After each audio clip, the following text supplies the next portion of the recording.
দিনের খেলা শেষে মাঠ ছাড়ছিলেন ক্রিকেটাররা। মেহেদী হাসান মিরাজ ছিলেন পেছনে, তাকে ডেকে সবার সামনে আনা হলো। পিঠ চাপড়ে দিলেন নাজমুল হোসেন শান্ত। মিরাজও হাসতে হাসতে সামনে থেকে নেতৃত্ব দিয়ে দল নিয়ে মাঠ ছাড়লেন। এ যেন বাংলাদেশ দলের সুখী পরিবারের দৃশ্য। মাত্র কদিন আগে ওয়ানডে অধিনায়কত্ব হারিয়েছেন মেহেদী হাসান মিরাজ, তাতে যেন তার ফর্মের ধার আরও বেড়েছে। ব্যাট হাতে ছন্দি ছিলেন না, তবে নেতৃত্ব হারাতেই প্র্যাকটিস ম্যাচে দুর্দান্ত সেঞ্চুরি। তাকে নির্ভর করতেই তো এই সিদ্ধান্ত নিয়েছিল তামিম ইকবালের বোর্ড।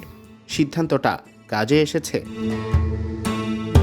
ক্রিকেট অস্ট্রেলিয়া একাদশের বিপক্ষে প্রথম ইনিংসে মিরাজ ব্যাট করতে নামেন 7 নম্বরে। ততক্ষণে দলের 5 উইকেট নিয়ে 105 রানের মধ্যে। চাপের মুখে অমিত সৌম্য আর লেজের ব্যাটারদের নিয়ে খেলেন 109 রানের ইনিংস। 141 ডেলিভারি মোকাবেলা করে থাকেন অপরাজিত। 11টি চারের সাথে হাঁকান 4টি ছক্কা।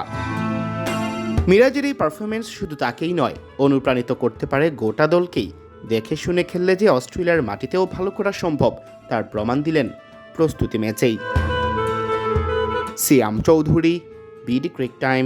I think from the beginning it's been difficult these conditions and I just try to condition শুরু থেকেই কঠিন ছিল।